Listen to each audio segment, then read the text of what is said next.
C'est hyper compliqué, Oui. en fait.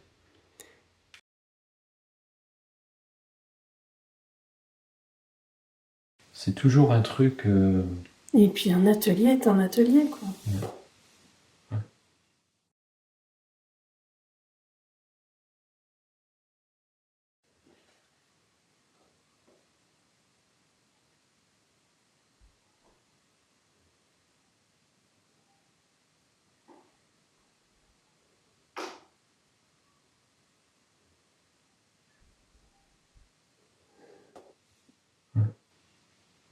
C'est marrant, ça me fait penser à... L'autre jour, j'entendais... C'était Philippe Descola. Oui. Un entretien avec Philippe Descola.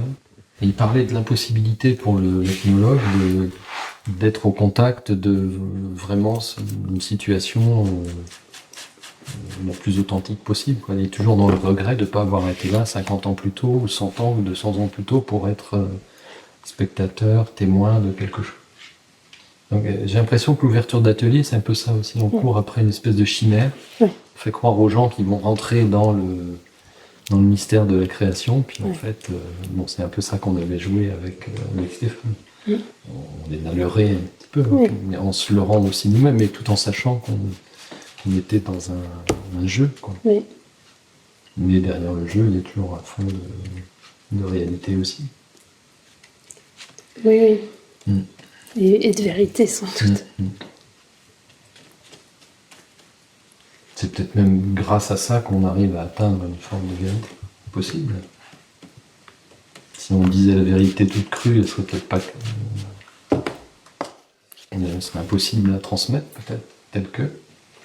Peut-être obligé d'en passer par un travestissement, je sais pas. Ben oui, on la déguise un peu, quoi.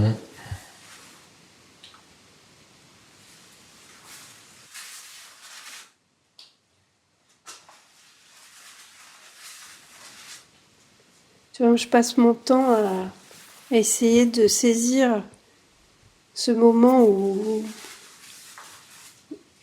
il se produit quelque chose et c'est très fugitif, quoi.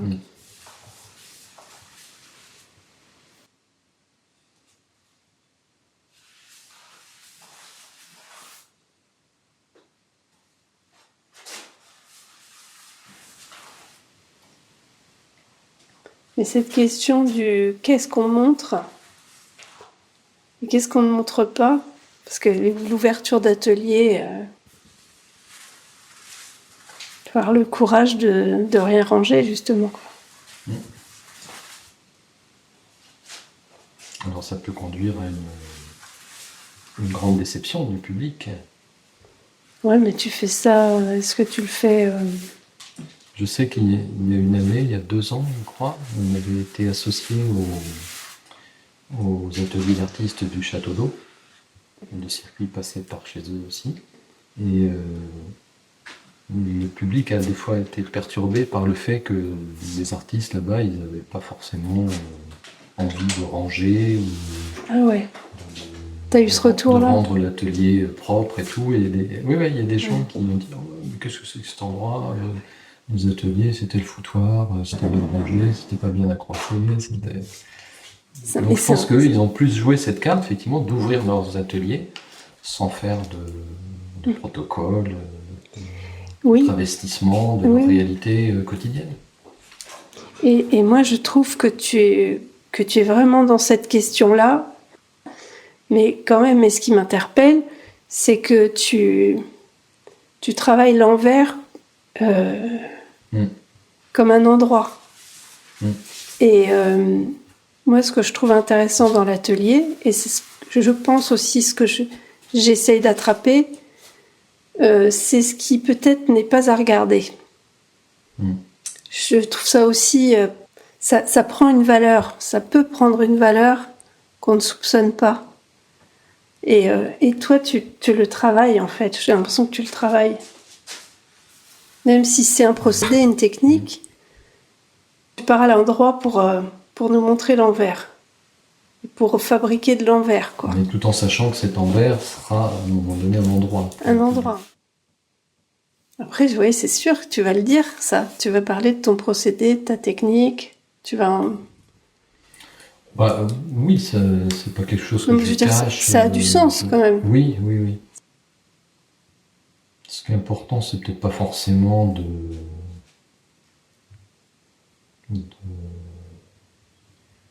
mettre des mots précis sur toute la portée, tout le sens que ça a, etc. Mais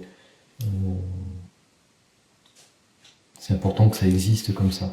Oui. Que les choses se fassent comme ça. Oui.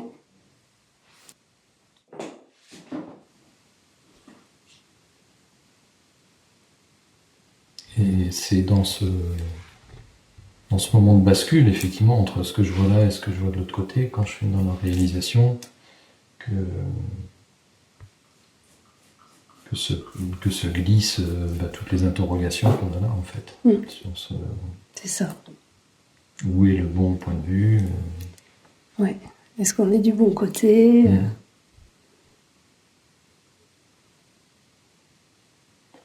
Non, c'est pour ça que peut-être, à terme, il faudrait que je montre les deux, Oui, j'allais te poser la les question. deux versants.